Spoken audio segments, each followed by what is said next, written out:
So you're watching this video because you want to prevent guests from smoking in your Airbnb.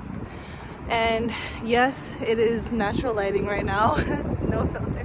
No, I'm kidding. But please, if you can, give this video a like, hit the subscribe button, because I have some awesome details and information for your Airbnb and your journeys as you're just renting out your properties from my experience and ways that I can help you. So we'll get to the video about how to prevent guests from smoking in your Airbnb. From my experience, I have had a couple of incidents where guests, even though I advise them this is a smoke-free Airbnb, if you smoke here, you will get fined. And I have instances where I have been able to charge them a fee, and instances where I wasn't able to charge them a fee. And if I could help save you the things I ran into that prevented me from basically winning the claim, I'll save you the headache. So one of the first things that makes it so easy to prevent guests from smoking in your Airbnb is offering them a designated smoke area. Because even though you don't want them smoking inside your Airbnb, it doesn't mean that they can't smoke outside respectfully or in an area where it's okay to smoke. So I think that this also makes your Airbnb more appealing and just more comfortable overall to accommodate all different guests. So if you're able to have an area in your Airbnb that's outside, that even has an ashtray or somewhere that they could put the butts of their cigarettes, that's so much better, because if they could comfortably help you out and follow the rules, I think that's fabulous. The next thing is you have to write in your description, in your Airbnb listing description, that you do not allow for smoking and that you will charge X amount for if the guest is found smoking in your Airbnb. You have to be specific with how much you charge them, because then Airbnb resolutions team actually has proof that you require a certain fine amount if a guest is smoking, that Airbnb can charge them that amount automatically, because they basically accept your terms and conditions when they did the booking, which is a huge lesson that I learned because I was helping my cousin set up her Airbnb, and somebody threw a party at her Airbnb. And I don't mean like a small gathering party, I mean they threw a banger at her Airbnb. And she wanted to fine them like $1,000 for the damages and for the cleaning, and Airbnb was like, do you have it written in your description that that's the amount that you're going to charge as a fine if a case like this occurred? And she said no. And so now she knew that moving forward she had to include that fine amount in the description so that this wouldn't have been a problem. Airbnb could just automatically charge for that issue. And another way that you can prevent them smoking in your Airbnb is right when they book, you send an automated message. This automated message has helped me so much time when it came with like somebody would book and then I would write up this little spiel of, hey, thanks for booking with me, these are my rules and my regulations. I just have it automated, and you can have a template that you set in Airbnb in the settings. So you write, hey, thanks for booking with me, let them know any information, your check-in time, anything that would help. Let them know that you do not allow smoking in the area or inside the Airbnb, and I want to make sure that this is the right stay for you and that you guys are the right guests for us. So these are my rules and regulations, these are my policies. If you confirm with them, we're all good with the booking. The importance of having your cleaners on board with this is huge, because when the cleaners walk in after your guest checks out of the Airbnb, they have to do a walkthrough. That is the most important step. Right after your guest checks out, they walk through the property and just scan to see if there was any damages, any signs of smoking. So this is really important that they do this in a timely manner. immediately after your guest checks out, because they need to see if there was any signs of ash, anything left behind of like anything that they used to smoke out of, paraphernalia, that's the word that I was looking for, so that then they could document and take pictures of what they found.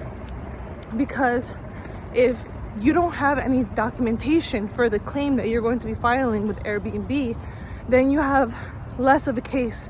And if you don't have any proof that they smoked and you're just saying it, that's what Airbnb is going to say. And I've ran into this situation many times. And the main reason why it's such a timely manner that you have to report this right when the guest checks out is a lesson that I had to learn the hard way, which I'm still so confused about. But this is how Airbnb works. So apparently you have to report the case about them smoking, about you wanting to get refund of a certain amount, and all of this has to be resolved and submitted as a claim with Airbnb prior to your next guest checking in. So let's say your checkout time is at 11 a.m. and your next guest is checking in the same day at 3 p.m. All of this has to be done and reported and submitted with Airbnb customer service before your guest checks in. And I say that I learned this the hard way because I was doing all of this before my guest checked in. I was on the phone with Airbnb resolutions team, submitting everything and documentation. And this was at I started this at 2 p.m., right? My next guest checked in or whatnot. I was still on the phone with them because it just took time for them to get all the material and whatnot. But I was on the phone with them. I started it before my guest checked in. Just because it was now after 3 p.m., they claimed that since it's not officially submitted yet, your next guest checked in. So we don't know. We don't have proof that was in this current state that did this. Excuse me? I was like, that just doesn't make sense. I started it before this guest even checked in.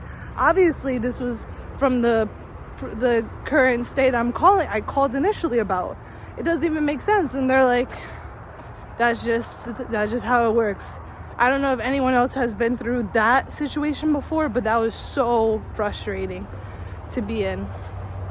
But another thing is, if you are going to be reporting them so soon to Airbnb about the claim and about wanting to charge them the fine, you're going to basically have to be communicating with the guests about the situation. They're gonna know that you're requesting a fine and a charge for them smoking. And so this is all gonna go down and happen before they leave a review. So that's the sticky part. And a lot of times Airbnb, before they get involved, they want you to communicate with the guests, and they want you to request, you have to request from the guest the fine amount first. From my experience, this is how it happened with me. So I request from them $100. That's how much I was asking, and they just declined it. Which I feel like some people are, of course, but then once they decline it, then you could escalate the case to the Airbnb resolutions. So just I say this because that's why it could take longer than normal if they just decline it. They don't respect your rules and they don't even care that you have proof. So they'll decline it, they'll take longer, and you're just in a little pickle with them that you got to make sure you just communicated everything well, you're on the best terms that you possibly can be, and you're just as professional as possible when you're talking with them, because you just got to be matter of fact. Hey, this is a business, it's smoke free, we saw that you were smoking, this is the proof that we submitted, and we had to charge you this fine because there's going to be extra cleaning that the cleaners has to do, and whatever fumigation has to happen because we have a guest checking in the same day and it smells like whatever it smells like. And I say that because it could be any kind of paraphernalia or whatever they were smoking. So the communication is key. Try to be as cordial as possible with that guest because it's uncomfortable for both parties. And you want to still, if they could leave a positive review in any manner, then hey, you know, either way, what happened.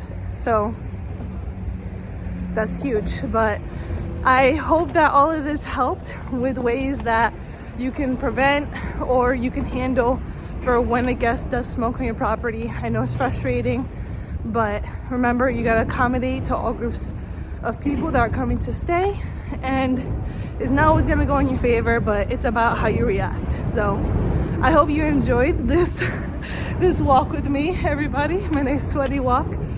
I really enjoyed it myself, but like I said in the beginning, if you could support the page, give me a like, a subscribe, and let me know in the comments below if you've had any issues with guests smoking on your property or ways that you've handled it, or if you had the same frustrations that I did. So let me know, show me some love, and I hope you have an awesome day, you guys. Bye.